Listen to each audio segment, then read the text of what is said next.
বড়ই অবতার ভাই বড়ই অবতার,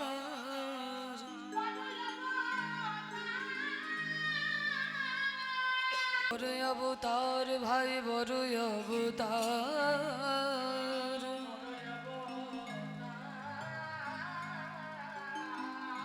ওই না পতিতের বিলায়ল গোরা প্রেমের ভান্ডার।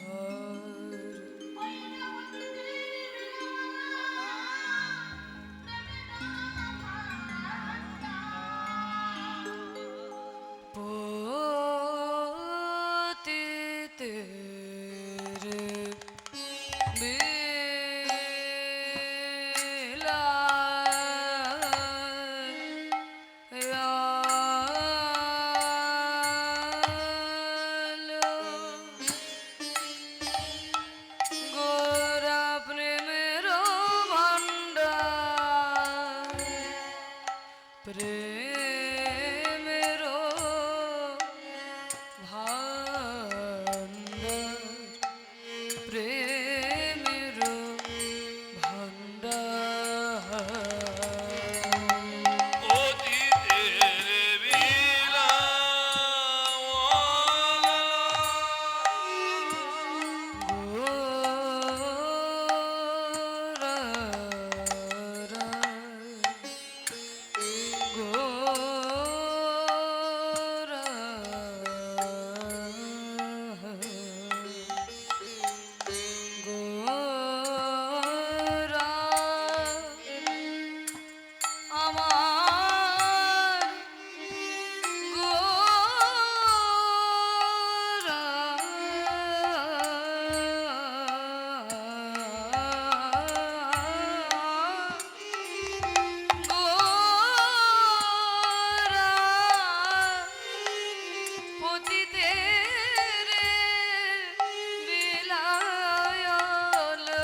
shani dhani sari shani dhapa shani dhapa ma pa dha pa ma re sa ma ga pa।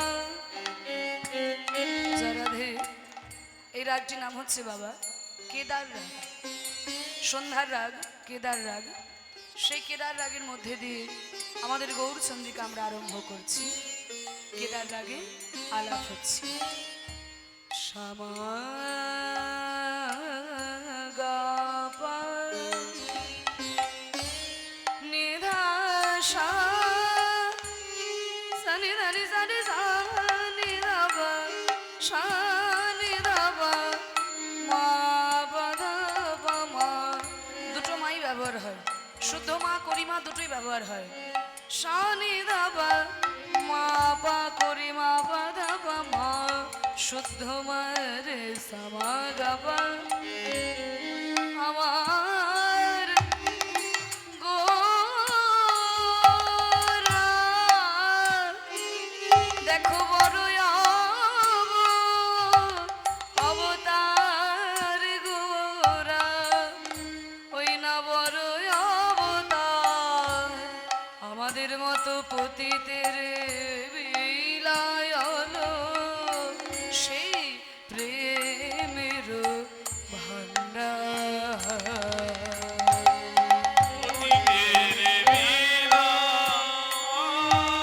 এমন হয় না আর হবার নয়, হয় না আর হবার নয়, এমন করুণা সিন্ধু অবতার হয় না আর হবার নয়, করুণা সিন্ধু অবতার হয় না আর হবার নয়।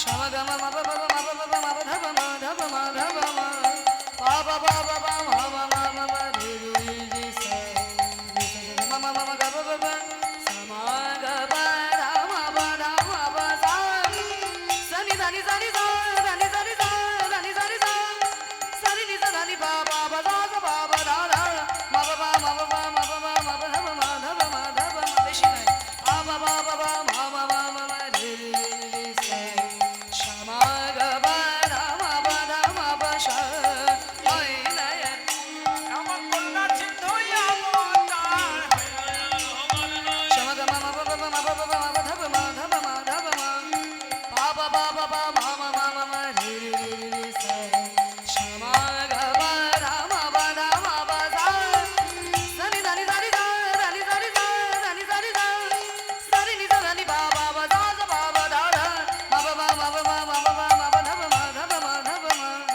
পা বাবা বাবা মা মা মা মা মা রে রে রে সা সমা গা বা ধা মা বা ধা মা বা সা হয় না আর আমার করুণা সিন্ধু অবতার কলিযুগের ভাগ্যে হয়ে গেল নিতাই গৌর হরি। যুগের ভাগ্যে হয়ে গেল, যুগের ভাগ্যে হয়ে গেল, যুগের ভাগ্যে হয়ে গেল, যুগের ভাগ্যে হয়ে গেল,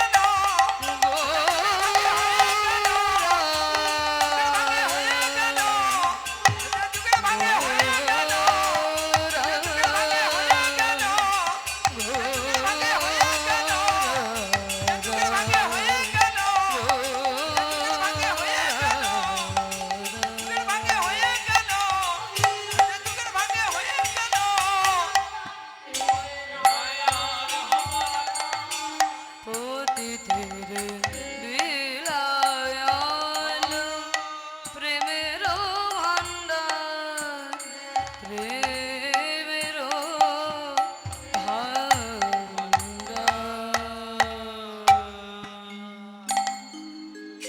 आनंद लीलामय विग्रहाय हे माभ दिव्य छवि सुंदराय तस्मै महा प्रेम रस प्रदाय चैतन्यचन्द्राय नमो नमस्ते।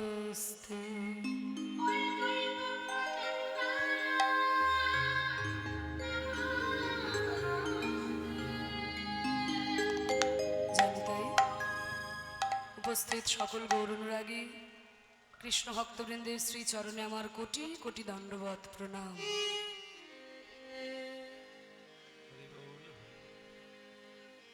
আজকে আপনাদের এই সর্বানন্দপুরে এই যে ভুবন মঙ্গল হরিনাম সংকীর্তনের আয়োজন, এই হরিনাম সংকীর্তনে ভক্ত একদিকে ভগবান একদিকে, আজকে আমরা ভক্ত ভগবান দুজনকেই কাছে পেয়েছি। সেইখানে গৌরগোবিন্দের কথারস আস্বাদন এই আমার বহু জন্মের সৌভাগ্য। যার কথা তিনি শুনছেন মহাপ্রভুর কৃপায়, রাধা গোবিন্দের কৃপায় এবং আপনাদের চরণ ধুলিতে এই অঙ্গনটি যেন আজকে মধুর বৃন্দাবনে পরিণত হয়েছে। তা গত বৎসর মহাপ্রভুর কৃপায় আপনাদের চরণধুলি লাভ করার সৌভাগ্য আমার হয়েছিল। আবার এই বছরও ভক্তদের ইচ্ছায় মহাপ্রভুর কৃপায় আবার আপনাদের কাছে আসতে পেরে সত্যিই বড় ভালো লাগছে। তাই ভক্তের কাছে ভক্তির কথা পরিবেশন, ভক্তের কৃপাতেই ভক্তি লাভ সম্ভব। স্বয়ং ভগবানও ভক্তি পাননি ভক্তের কৃপা ছাড়া, স্বয়ং ভগবান ভক্তি পাননি ভক্তের কৃপা ছাড়া। ভগবান মনে মনে ভাবলেন আমি তো ভগবান, তা আমি ভক্তিটা কেমন করে পাবো। এবার দেখুন ভগবানের যে ইচ্ছে হলো ভক্ত হবার, যার তার কাছে তো আর জিজ্ঞাসা করলে হবে না, শাস্ত্রের কাছে জিজ্ঞাসা করতে হবে। আজকে সকল শাস্ত্রকে ডেকেছে, ওগো গীতা, ওগো উপনিষদ, রামায়ণ, মহাভারত, ভাগবত, তোমরা কি কেউ বলতে পারো আমি ভক্তিটা কেমন করে পাবো? এবার সকল শাস্ত্র নীরব। ওরে বাবা, যিনি ভগবান সর্বজ্ঞ তাকে আবার কি উত্তর দেব? সকল শাস্ত্র নীরব, কিন্তু একজন হাত তুলেছেন। যিনি হাত তুলেছেন তাকে আমরা সবাই চিনি, তিনি হলেন সকল শাস্ত্র শিরোমণি শ্রীমদ্ ভাগবত। ভাগবত হাত তুলে বলছে ঠাকুর আমি বলতে পারি, তুমি ভক্তিটা কেমন করে পাবে? তা শ্রীমদ্ ভাগবতের তো 12টি স্কন্দ, তা সেই 12টি স্কন্দের মধ্যে সপ্তম স্কন্দে আমি বলে দিয়েছি নাই সংমতি স্তাবতরু ক্রমাং রিং পিশজ্জনর মহিয়াদর্থঃ মহিয়াশাং পাদরজ ভেষেকব নিষ্কিঞ্চনান নবনিজাত। ন এসং, ন মানে না, এসং মানে এদের, মতি মানে মন, স্তাবত মানে ততক্ষণ, উরুক্রম মানে ভগবান, অঙ্ক্রিম মানে পা, মানে ততদিন ভগবানের চরণে মতি যাবে না যতদিন না নিষ্কিঞ্চন মহৎ ভক্তের চরণ ধুলিতে স্নান করা যায়। তা নিষ্কিঞ্চন ভক্ত কাদের বলে মাগু? না যার কিছু নেই। ও যার কিছু নেই, তাহলে তো আমারও কিছু নেই। তাহলে কি বাবা আমি আর রামদাস বাবাজি মহারাজ এক হয়ে গেল? আমার কিছু নেই মানে আমি কুড়ে মানুষ, জোগাড় করতে পারিনি, হতাশে ভগবানের দিকে তাকিয়ে আছি। কিন্তু তার কিছু নাই মানে, রূপ গোস্বামীর কিছু নেই মানে, একদিন সকল কিছু তার ছিল, কিন্তু কৃষ্ণের অনুরাগে হাগৌরাঙ্গ কিছু চাই না বলে সব পরিত্যাগ করেছে। এই হচ্ছে বাবাজি আর আমার মধ্যে পার্থক্য। তা এহেন নিষ্কিঞ্চন মহৎ ভক্তের চরণ ধুলিতে যদি স্নান করা যায় তবে হৃদয়ে ভক্তি হবে। তো ভগবান দেখলেন ওরে বাবা ভক্ত হওয়া তো বড় বিপদ, আমি কার পায়ে ধুলো মারতে যাবো রে বাবা? আমি যার পায়ে ধুলো মারতে যাব সে তো নরকে চলে যাবে। কি গো মায়েরা বলো, তোমাদের এখানে যদি ভগবান এসে হঠাৎ দাঁড়িয়ে বলে যে আমি একটু পায়ে ধুলো নেব, তোমরা কেউ দেবে? ভগবানকে পায়ে ধুলো দেবে? কেউ দেবে না। এবার কার পায়ে ধুলো মাগবো? আর আমি ভক্ত হওয়ার জন্য কারোর পায়ে ধুলো মেখে তাকে নরকে পাঠিয়ে দেব, সেটাও তো আমি করতে পারি না, সেটাও আমার বিবেকে ঠেকছে। তাহলে এমন একজন ভক্ত আমাকে খুঁজতে হবে যার চরণ ধুলি আমি গায়ে মাখলে সেও নরকে যাবে না, আবার আমারও ভক্ত হওয়া হয়ে যাবে। তাই খুঁজতে খুঁজতে তিনি একজনকে পেলেন, তিনি হলেন শ্রীমতী রাধা রানী। গোবিন্দের বামঙ্গ সম্ভূতা রাধা রানী, তার চরণ ধুলি গায়ে মাখলে ভক্তি উদয় হয়ে যায়, যেহেতু তিনি ভক্ত চূড়ামণি। তাই গোবিন্দ আমার ওই রাধারও রূপী ভক্তের চরণ ধুলাই গড়াগড়ি দিয়ে ভক্ত ভাব অঙ্গীকার করে গৌরাঙ্গ রূপে আমাদের এই কলিযুগে অবতীর্ণ হয়েছেন। সেই গোলকের নিধি আমাদের মতো কলি হত জীবের দ্বারে দ্বারে প্রেমের ঠাকুর হয়ে অবতীর্ণ হলেন আমাদের মাঝখানে। আমাদের এই ভক্তি ভাবকে আস্বাদন করার জন্য, ভক্তি প্রেমকে আস্বাদন করার জন্য সেই গোলক হতে তিনি ভক্তের মাঝখানে নেমে এসেছেন। তাই তো দেখুন বিশ্বকবি রবীন্দ্রনাথ ঠাকুর তিনি বললেন, হে প্রভু, আমার প্রাণে আনন্দ দেওয়ার জন্য, ভক্তের প্রাণে আনন্দ দেওয়ার জন্য তুমি গোলক হতে আমাদের মাঝখানে নেমে এসেছো। তাই তোমার আনন্দ আমার পর, তুমি তাই এসেছো নিচে, আমায় নইলে ত্রিভুবনেশ্বর তোমার প্রেম হতো যে মিছে। তাই তোমার আনন্দ আমার পর, তুমি তাই এসেছো নিচে, আমায় নইলে ত্রিভুবনেশ্বর তোমার প্রেম হতো যে মিছে। তাই তোমার আনন্দ আমার পর।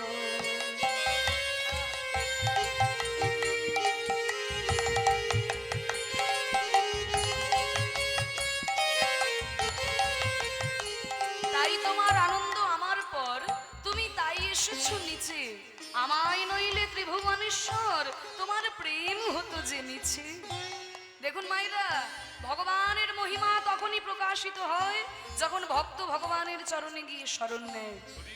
ভক্ত যখন ভগবানের চরণে শরণ নেয় তখনই ভগবানের মহিমা প্রকাশিত হয়। তাই বলছে, আমায় নইলে ত্রিভুবনেশ্বর তোমার প্রেম হতো যে মিছে।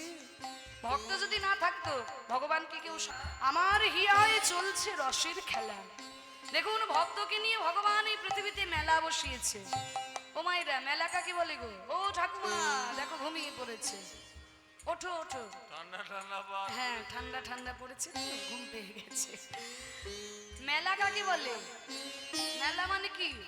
জিলিপি আর বাদাম ভাজা, হ্যাঁ, আর ফুচকা। হরি বল। হ্যাঁ, আজকে তো উল্টো না। তাহলে মেলা মানে কি? তাহলে মেলা মানে জিলিপি বাদাম ভাজা নয়। মেলা মানে হচ্ছে মেলা মানুষের মেলামেশা যেখানে হয় তাকে বলে মেলা, তাই না? মানুষ আসে বলেই তো জিলিপি বাদাম ভাজা আসে। মানুষ যদি না আসতো তারা কি আসতো? তাহলে মেলা মানুষের মেলামেশা যেখানে হয় তাকে বলে মেলা। তাই বলছে ভক্তকে নিয়ে এই পৃথিবীর মাঝখানে তুমি মেলা বসিয়েছো।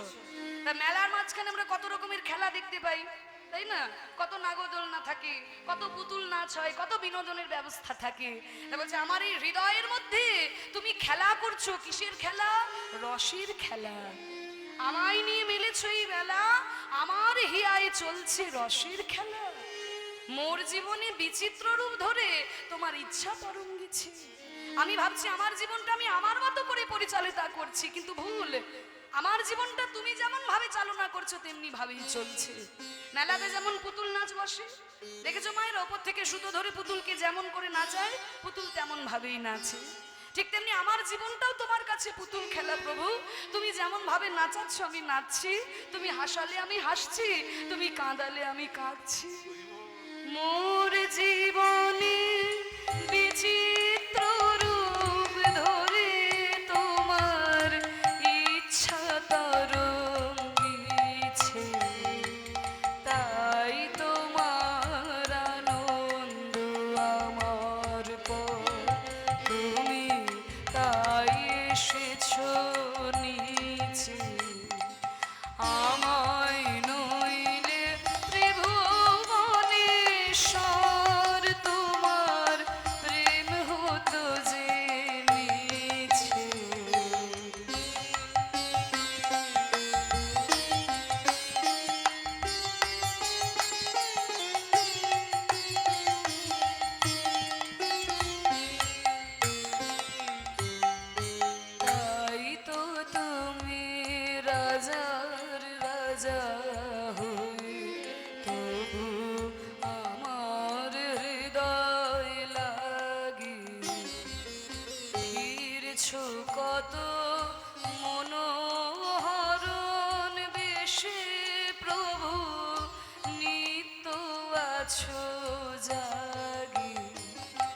তাই তো তুমি রাজার রাজা হয়ে তবু আমার হৃদয় লাগে ফিরছো কত মনোহরণ বেশি। তো প্রভু তুমি রাজার রাজা হয়ে আমার হৃদয়ে আনন্দ দেওয়ার জন্য কত রূপে তুমি এসেছো। কখনো রাজা হয়েও এসেছো, কখনো ভিখারি হয়েও এসেছো। আমরা কিন্তু এগুলো বুঝতে পারি না। অনেকে বলে না কত অবতার হয়ে ভগবান এসেছেন। বলুন 10 অবতারের মধ্যে কত অবতার রয়েছে। এই যে প্রথমেই গাইলাম, হ্যাঁ, কেশব ধৃত মীন শরীর, বন্দনাটা গাইলাম না। তারপরে মানে মৎস্যরূপে ভগবান এসেছেন। কেশব ধৃত কুর্ম শরীর, কুর্ম রূপে ভগবান এসেছেন। বলে মৎস্য কুর্ম তো ছেড়েই দিলাম। অনেকে বলে না এগুলো ভগবানের অবতার। কেউ দেখে বলবে ভগবানের অবতার, কুর্ম ভগবানের অবতার, মানে মৎস্য কুর্ম না হলে ছেড়েই দিলাম। তারপরে কি শুকর রূপ, বরাহ রূপে এসেছেন। তাহলে বরাহ ভগবানের অবতার। বলে কেন ভাই, বরাহ কেন ভগবানের অবতার হতে পারে না? যখন তিনি রামচন্দ্রের মতো ভুবন ভোলানো রূপে আসছেন তিনি ভগবান, আর যখন মৎস্যকুর্মের মতো রূপে আসছেন তখন তিনি ভগবান নয়। আসলে এই বিচারটা আমরা করে রেখেছি, হরি বল। কিন্তু ভগবান রামচন্দ্র হয়ে যখন রাজা হয়ে আসছেন তখন তার মান সম্মান বেড়ে যাচ্ছে, আর তিনি যখন ভিখারি হয়ে আসছেন তখন তার মান সম্মান কমে যাচ্ছে। একটু উদাহরণ দিয়ে বলি, বুঝতে পারবেন। মনে করুন একজন দাদু 200 বিঘে সম্পত্তির মালিক, কোটি কোটি টাকা তার ব্যাংকে জমানো আছে। এবার ওই 200 বিঘে সম্পত্তির মালিক দাদু, তার নাতি যদি তাকে বলে, ও দাদু, ও দাদু তুমি একটু ঘোড়া হও না, আমি তোমার কাঁধে উঠবো। তাহলে ওই দাদু কি নাতিকে বলবে, এই বেটা জানিস আমার কত সম্পত্তি আছে, আমি 200 বিঘা সম্পত্তির মালিক, ব্যাংকে আমার কত কোটি টাকা জমানো আছে, তোর জন্য আমি তোকে ঘোড়া হয়ে কানে নেবো, তো সাহস তো কম নয়। কোন দাদু কি বলবে? কোন দাদু যদি বলে তাহলে সে দাদু বেরসিক দাদু, হরি হরি, তার মধ্যে কোনো রসকস নেই। তাহলে সাধারণত কোন দাদু কি বলবে, দাদু ভাই আমাকে ঘোড়া করে তুমি আমার কাঁধে উঠবে? তা দেখো বাবা আমি কিন্তু বুড়ো ঘোড়া, তুমি আমাকে শক্ত করে ধরো, তুমি যেন পড়ে যেও না দাদু ভাই। তাহলে ওই নাতির মন রাখার জন্য ওই 200 বিঘা সম্পত্তির মালিক দাদু যদি ঘোড়া হয়ে তার নাতিকে কাঁধে নেয় তাহলে কি তার মান সম্মান কমে যায়? তাহলে কি তার মান সম্মান কমে যাবে? সে ঘোড়া হয়েছে বলে কি ঘোড়া হয়ে যাবে নাকি? সে তো সেই 200 বিঘা সম্পত্তির মালিকই থাকবে। নাতির মন রাখার জন্য সে ঘোড়া হয়েছে। ঠিক তেমনি আমার মতো ভক্তের প্রাণে আনন্দ দেওয়ার জন্য তুমি যেমন রামচন্দ্রের মতো ভুবন ভোলানো রূপেও এসেছো, আবার ওই মৎস্যকুর্ম বরাহের মতো কুৎসিত রূপেও তুমি এসেছো। কখনো রাজা হয়ে এসেছো, কখনো ভিখারি হয়ে এসেছো, শুধু আমার প্রাণে আনন্দ দেওয়ার। তাই তো প্রভু হেথায় এলো নেমে তোমারই প্রেম, ভক্ত প্রাণীর প্রেমে তুমি আমার মাঝখানে এসে তোমার সেই প্রেম ভক্তদের মাঝখানে তুমি বিতরণ করে দিলে। মূর্তি তোমার যুগল সম্মিলনে সেটাই পূর্ণ প্রকাশিছে। জেনে রাখুন এটাই একমাত্র আমাদের সনাতন ধর্ম বাবা, যেখানে একই সঙ্গে ভগবানের সঙ্গে ভক্তের পুজো করা হয়। পৃথিবীর অন্য কোনো ধর্মে এটা হয় না, অন্য কোনো ধর্মে হয় না, একমাত্র আমাদের সনাতন ধর্মে হয়, যেখানে একই আসনে ভগবানের সঙ্গে ভক্তের পুজো করা হয়। দেখুন যে আসনে রামচন্দ্র পুজো পায় সেই আসনেই কিন্তু হনুমানও পুজো পাচ্ছে, যেই আসনে মহাপ্রভু পুজো পাচ্ছে সেই একই আসনে শ্রীবাস পণ্ডিত পুজো পাচ্ছে। শ্রীবাস পণ্ডিত তো মহাপ্রভুর ভক্ত কিন্তু পুজো পাচ্ছে কেন না? আমাদের ধর্মে মনে করা হয় যেখানে শুধু ভগবানের পুজো হয় সেখানে অর্ধেকটা ভগবানের পুজো হয়, যেখানে ভক্ত ভগবানের পুজো হয় সেখানে পূর্ণ ভগবানের পুজো হয়। তাই বিশ্বকবি রবীন্দ্রনাথ ঠাকুর বললেন, মূর্তি তোমার যুগল সম্মিলনে সেথায় পূর্ণ প্রকাশিছে, তাই তোমার আনন্দ আমার তুমি তাই এসেছো নিচে, আমায় নইলে ত্রিভুবনেশ্বর তোমার প্রেম হতো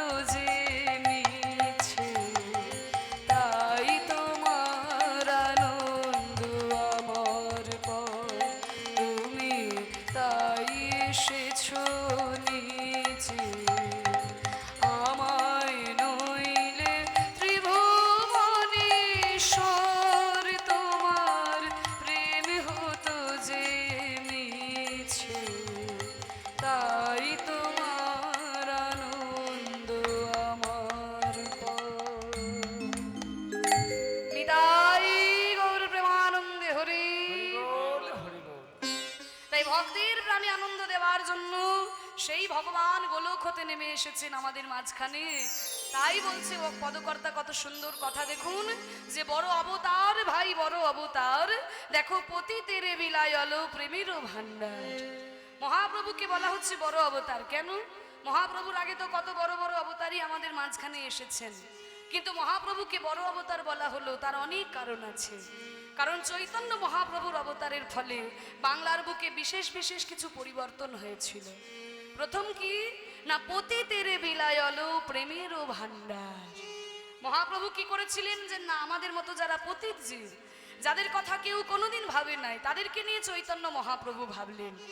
তা না হলে আগেরকার দিনে মনে করা হতো কি না, যত শাস্ত্রীয় সম্পদ, যত ভালো ভালো জিনিস সব বামুন আর কায়েতদের জন্য, বাকি সবাই অমানুষের দল। কিন্তু এই ধারণাটা চৈতন্য মহাপ্রভু ভেঙে দিলেন যে না, হরি নামে কোনো ভেদাভেদ নাই, কৃষ্ণ নামে কোনো ভেদাভেদ নাই। তোরা জেনে রাখ, ব্রাহ্মণ হয়ে চণ্ডাল হয় যদি কৃষ্ণ ত্যাজে, আর মুচি হয়ে সূচি হয় যদি কৃষ্ণ ভজে। চৈতন্য মহাপ্রভু বিধান দিলেন। তাই দেখুন, সমাজে যারা অবহেলিত পদদলিত মানুষ, যাদের কথা কেউ কোনোদিন ভাবে নাই, তাদেরকে নিয়ে চৈতন্য মহাপ্রভু ভেবেছিলেন। তাই বলছে দেখো বড় অবতার ভাই বড় অবতার, ওই পতিতের বিলায়ল প্রেমের ভান্ডার। যেই প্রেম, যেই গোলকের প্রেম ধন